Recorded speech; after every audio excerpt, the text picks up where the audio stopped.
Rudy Giuliani, began by saying that authoritarian and socialist elements of America's political system have gradually eroded Americans' freedoms. He says it started slowly, but particularly this year, the pandemic has accelerated it. Now, he says, we see big tech, big media and others trying to censor speech and intimidate anyone speaking out about alleged voter fraud. Can we really stand up to this invasion on what's been really an invasion on our freedom of religion, our freedom of speech, and now our right to a fair and honest count? That's all we want. I mean, the one thing you will come away with here is the vote as it presently exists is false. It's fraudulent. If they certify it, they are certifying a false statement to the United States of America. Gosh, when I was a prosecutor, that was a federal crime. False statement to the United States in probably the most important matter we have, the selection of our commander-in-chief. I mean, I can tell you where the false statements and where the numbers end up, but that doesn't even matter. It is clear that the numbers are false. It's clear that you have included ballots that weren't properly inspected. It's clear that you're including ballots that were voted by other people. It's clear that you're using machines that have been shown to be totally manipulated in other places, and you won't give us the opportunity to examine those machines. At the meeting, a retired Army colonel and information warfare specialist spoke about the vote counting machines used in Arizona's biggest county, Maricopa. It used Dominion voting systems. He says on election night there were multiple vote patterns that mirror patterns seen in fixed elections in other countries. He says the systems are in fact less secure than your Venmo account. These machines have multiple points of injection that are vulnerable, everywhere from the server level, where passwords, accesses are posted for the dark web for any hacker to get in and access them. And what they can do at the far, far right limit is download CSV files or like an Excel spreadsheet, change the columns and re-upload them. And that can be done at the server level. At the operator level, if there's software, it can be corrupted. It can be manipulated with a device that is as small and as simple as a USB device, which these machines are booted up and run. Dominion says its machines weren't connected to the internet on election night, but another expert witness disputed it. He's a former state senator in Michigan. He says he's always been interested in election integrity, and when he was in Michigan, he says he was part of an oversight committee there and even diagrammed out the state's election processes. On the night of the election this year, he was one of the poll watchers locked out of the vote counting center in Detroit. When he was inside the building, he made a record of how all the voting machines were wired together. He says at least one computer there was connected to the internet, and that computer was connected to the Dominion hardware by cable. A lot of these election officials will swear up and down that none of these machines were connected to the internet. And that's based on propaganda being pushed by companies like Dominion Voting Systems. They will say that they have an air gap. They will say that they have firewalls in place. They have encryption in place. And I hope to demonstrate here that that doesn't mean a heck of a lot. And any hacker worth their salt knows that if one computer is connected to the internet, they're all connected to the internet, firewall or not. Another poll watcher said she was the only Republican allowed in to monitor 12 or 13 tables. She said she was ushered out of one room where there were no poll workers at all. In that room, they were reconciling and fixing what are called problematic ballots, that are ballots that are torn, marked, and needed to be duplicated before they could be read by the machine. She estimated that around 2,000 ballots went through this process unobserved in the 5 hours they were there. The unofficial hearing is still ongoing, and NTD Evening News at 6:30 will have the latest updates on that. And President Trump is raising questions about the involvement of the FBI and the Justice Department. Both have been noticeably quiet in the weeks following November 3rd, and Trump says election fraud is the biggest matter they should be looking at, but he adds he hasn't heard anything from them. Mr. President. In an interview with Sunday Morning Future's host Maria Bartiromo on Fox News, President Trump questioned the involvement of FBI and the DOJ in investigating allegations of election fraud. Missing in action. Can't tell you where they are.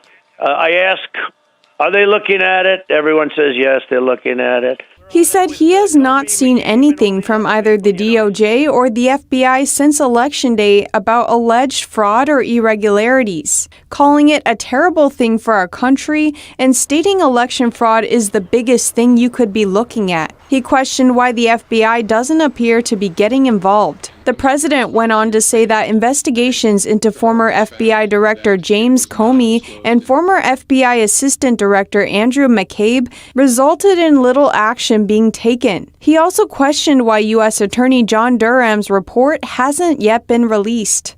Where are they with all of this stuff?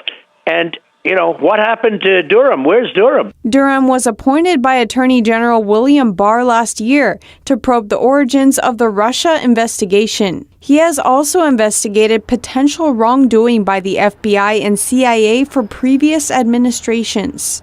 There was speculation that Durham would release the report before the November 3rd election, but nothing has materialized. Bartiromo asked the president if he would employ a special counsel to continue the probe into what happened in 2016. They spent $48 million, Weissman and all Trump haters. They spent $48 million. That was the Mueller investigation. They went through taxes. They went through everything. For $48 million, you look at everything. And they found no collusion, no nothing. President Trump said he would consider a special prosecutor to continue the investigation. The president said he believes he has done much for the country during his presidency, but he could have done more had he not been under investigation from even before the moment he took office. The most pressing matter for President Trump right now is his re-election. It now hangs in the balance while his team scrambles to prove election fraud in a number of contested states. Trump added, "You need a judge who is willing to hear a case and a Supreme Court who is willing to make a really big decision." But we're not allowed to put in our proof. They say you don't have standing. I said I'd like to file to the lawyers. I would like to file one nice, big, beautiful lawsuit talking about this and many other things with tremendous proof. His team is using the dual strategy of filing lawsuits to reach the U.S. Supreme Court and lobbying state legislatures to potentially call up their own GOP electors to the Electoral College. He said it will take a brave judge or legislature to take action to overturn the results of the election. He told anchor Bartiromo he wouldn't give a specific date, but his team needs to move very fast. And news just in, Republican state lawmakers in Pennsylvania introduced a resolution to dispute the results of the 2020 election in the state. The resolution says the state's executive and judicial branches usurp the legislature's constitutional power to set the rules of the election. It calls on Pennsylvania's Secretary of State to withdraw the premature certification of the presidential election and to declare the 2020 election to be in dispute. It also urges Congress to declare Pennsylvania's selection of presidential electors to be in dispute. And the federal judge in charge of Sidney Powell's Georgia lawsuit issued a third order late Sunday night. He initially blocked, then unblocked, and now has again blocked Georgia from wiping or resetting election machines. His latest decision allowed Powell to amend a previous complaint to include counties in possession of voting machines. A federal judge overseeing Sidney Powell's Georgia lawsuit granted a restraining order on election officials in Cobb, Gwinnett and Cherokee counties. The order prohibits them from wiping or resetting any Dominion voting machines used in the 2020 election. It comes after the judge issued an emergency order but then reversed it, explaining that the defendants didn't have the machines. The change of course drew a response from Lynn Wood, a lawyer associated with the Trump campaign. He wrote on Twitter, "What? Judge reverses order based on defendants' claim that Georgia counties control voting machines. Why are Georgia officials determined to wipe these machines clean by resetting them?" Plaintiffs initially filed an emergency motion on Sunday. It included an affidavit from a Republican poll worker who said the machines would be reset to zero on November 30th before doing the recount. They said they addressed their concerns about wiping the machines to the election manager. According to the affidavit, the election supervisor responded with, "It will take a court order to stop this process. If we get a court order to stop, we will see it in our SOS information. The issue is, the Atlanta area has already started." When the poll worker asked if the reset will wipe the forensic information on the machines, the manager said that Atlanta already did it. And the president might be happy to hear that the FBI contacted the researcher behind the voter integrity project that we covered last week. The project's findings reportedly show hundreds of thousands of potentially fraudulent ballots that could overturn election results in 3 states. The data analyst and election integrity researcher behind the Voter Integrity Project, or VIP, says the FBI contacted him over the findings. He wrote, "The FBI has proactively and directly requested from me the VIP findings that indicates illegal ballots. By Tuesday, we will have delivered to the agency all of our data, including names, addresses, phone numbers, etc." Matt Brainerd is the former data and strategy director of President Trump's 2016 election campaign. Conservative nonprofit Thomas More Society's Amistad Project says it retained Brainerd to conduct the VIP work. The nonprofit stated that Brainerd was contacted by FBI Special Agent Young Oh of the FBI's Los Angeles field office. VIP evidence indicates that thousands of voters were disenfranchised as absentee ballots they said they returned weren't counted. It also found that thousands of people voted in states where they likely no longer lived. They had already completed a change of address request or had even registered in another state. Thousands more ballots were registered at non-residential addresses, despite the address being disguised to make it appear as though it was a residence. Brainerd noted that everything he passes on is always a copy. Speaking on the Epoch Times Crossroads program, Brainerd claimed the evidence is sufficient to overturn election results in 3 states. And another Republican data expert has found voting data anomalies in key swing states. Not only does there appear to be massive vote dumps for Joe Biden, it also seems votes were taken away from President Trump. Data expert Justin Hart, who worked for Mitt Romney in 2012, says vote tabulation data in key states have anomalies, with significant swings toward Democrat Joe Biden. He based his analysis on real-time Election Day entries from the New York Times. In a tweet, Hart shows 25 data dumps in Pennsylvania where Trump lost votes from the feeds.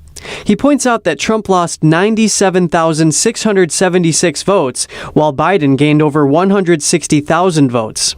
Hart also discusses anomalies in Georgia. He wrote on Twitter, "At 1:34 a.m., Biden gets a dump with earning 82.4% of those votes, cutting Trump's lead in half. Then, like Michigan and Wisconsin, the tallies stop coming in." Hart goes on to say that things resume, and over the next days, Trump has thousands of votes removed, taken away. In Wisconsin, Hart said 64,000 people who voted for Biden didn't vote down ballot. Hart said he has no idea if fraud was involved, but he says he's most concerned with the lack of transparency in the entire voting process. In a recent interview with Just the News, Hart said the real evidence is in the pure volume. He points to big batches that were 96% for Biden, saying it's unclear where they came from. Hart's analysis is based on the percentage change rather than raw vote numbers. Secretaries of State in Wisconsin, Pennsylvania, and Georgia have denied allegations of voter fraud or irregularities that would change the outcome of the election. And a bar in Staten Island, New York, is rebelling by declaring itself an autonomous zone. Governor Cuomo recently changed the area to an orange status, which means no more indoor dining. One of the owners told NTD that the mandate doesn't make sense and that state officials are abusing their powers. The city and state literally dangle these licenses in front of our faces and say, if you do anything wrong, or most of the time it's not even wrong, if you do anything, if we come in, we will take your licenses and fine you tens of thousands of dollars. And at this point, we had nothing left to lose. We said, if this is how it's going to be, you could have your license back, because you're not going to dangle it in front of our faces when we've lost literally almost everything. We're still being safe. I still have all the contact tracing logs inside that they recommend that we have. We're doing all temperature checks for every single person that comes in. I have cleaning procedures for everything. So it's not like we've gone completely rogue and said, we're not listening to anything you say. Again, we understand that this is a virus and all this, but when you can pack out other stores and we're not allowed to do business, it's no longer fair. The owner says he's getting calls from people all over the country offering their support, from California, Georgia, Minnesota, even got a call from somebody in Ireland. Customers are also coming to the Staten Island pub from different parts of New York City. The pub is open 6 days a week for now, and it's working on staying open all week if possible. And pharmaceutical giant Moderna is applying for emergency use authorization of its CCP virus vaccine. It wants the FDA to review the data showing its vaccine is roughly 94% effective. The same data indicates it's 100% effective at preventing severe cases. Pfizer has already applied for vaccine authorization with efficacy data similar to Moderna's. The FDA will review both applications in December. Infectious disease expert Dr. Fauci says the first U.S. vaccinations are expected to happen towards late December. Moderna expects to have roughly 20 million doses of its vaccine available by the end of the year. The company says it's on track to produce 500 million to 1 billion doses globally next year. And still to come this evening, the Trump administration gets ready to blacklist more Chinese companies. They're allegedly owned or controlled by the Chinese military.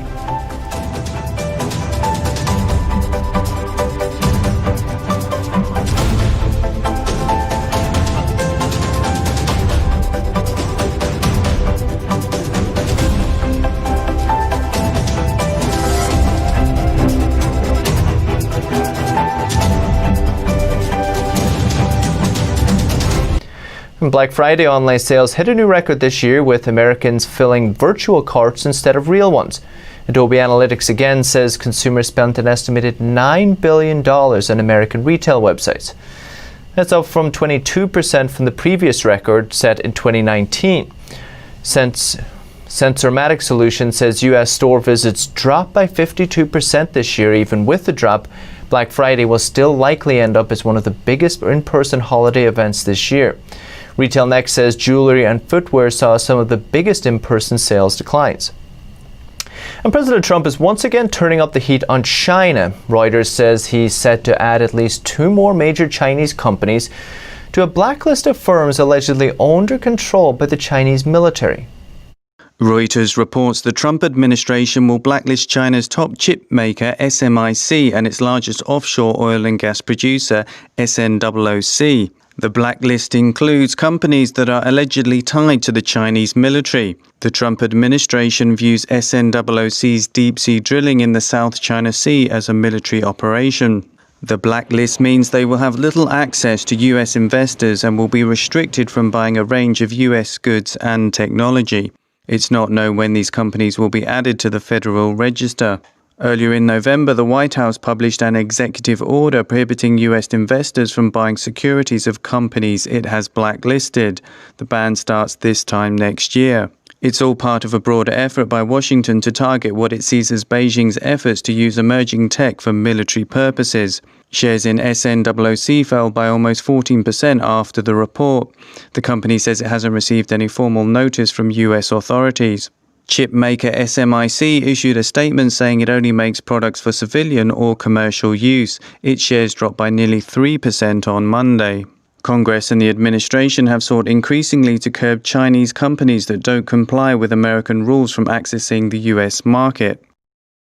Still to come this evening, a German cooking school finds a way to keep workers busy under lockdown. Their new meal plan is so popular, they even plan to hire more staff. And Lego unveils its largest brick set ever. It's one holiday gift that's sure to make Lego fans happy. Find out more about it after the break.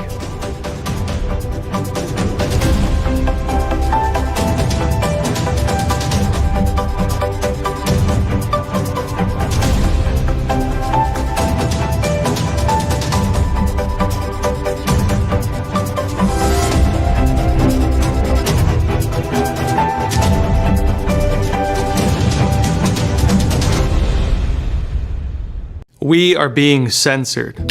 America's news outlets no longer provide the truth.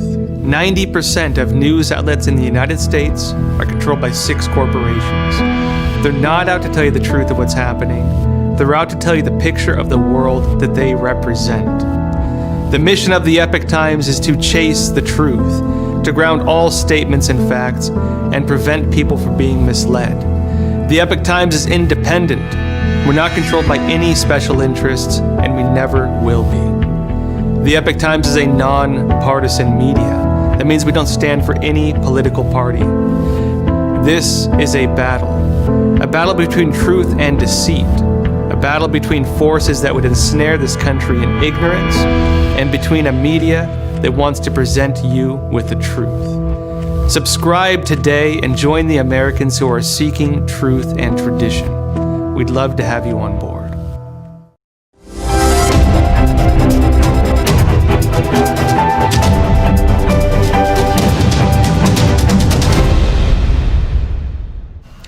So with Black Friday behind us, holiday shopping is well underway. Who deserves a gift this year more than our four-legged friends? Santa can't possibly forget all the dogs and cats who have kept us in such good company in 2020 while we've been stuck at home. A new poll says half of Americans are putting their pets on their gift list, planning to spend an average of $137 on their furry friends. Dogs are expected to fetch more gifts than cats, according to the new National Confidence Poll. The most common pet gift selections are new trends and toys, followed by holiday clothing. But experts say the best gift you can give your pet this holiday season is just more time with you. And there's a new Lego set that's sure to be at the top of Christmas lists. A detailed replica of the Roman Colosseum. More than 9,000 pieces is the largest Lego brick set in history. When completed, the model is more than 10 inches high and more than 20 inches wide. The largest Lego set before was the Millennium Falcon. The Colosseum retails for just under $555. The set's recommended for ages 18 and over. And a German cooking school had to get creative this year. Now it's delivering high-class meals to diners in their own campers and motorhomes. Take a look. The Neumünster Cooking School had to close in the spring due to virus restrictions. But under Germany's second partial lockdown, its staff have been keeping busy with its motorhome dinner program. Diners simply drive up in any vehicle with places to sit, and the cooking school staff hand them their meals through the door, keeping everybody safe from the risk of infection. I wanted to go to Portugal, where the weather is nice. Now we're making the nice weather for ourselves here. Restaurants have been closed in Germany since September. They're expected to remain closed until at least December 20th. But under the current restrictions, 2 households are allowed to meet indoors, up to a total of 5 people, meaning the Schultz outing gets a green light. The motor home dinner recreates the restaurant experience, including table linen and candles, with real plates and glasses instead of takeout containers. The school's owner says the idea has been so popular that the school is currently in the process of taking on more staff. Right now, we could employ more staff to be able to offer more time slots, and we're currently in the process of taking more people on. We want to make as many people happy as possible. At current capacity, the motor home dinners are booked out until the end of January, but the owner hopes to offer more time slots soon. And that's the latest business updates for today, but you can catch NTD evening updates at 6:30 p.m. Eastern. They'll have in-depth coverage of the election. If you go on to NTD.com, you can also see a live stream of today's hearing in Arizona that's still ongoing. But for the business team, that's all for today. Thank you for watching. We'll see you tomorrow.